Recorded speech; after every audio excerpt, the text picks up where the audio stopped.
गोकुलनन्दन गोविन्द गोविन्द हरि गोविन्द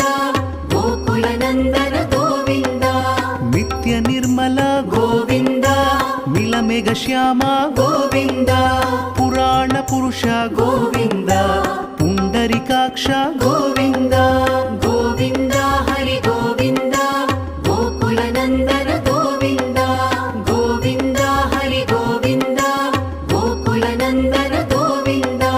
नन्दनन्दन गोविन्द नवनीत चोर गोविन्द पशुपालक श्री गोविन्द पाप विमोचन गोविन्द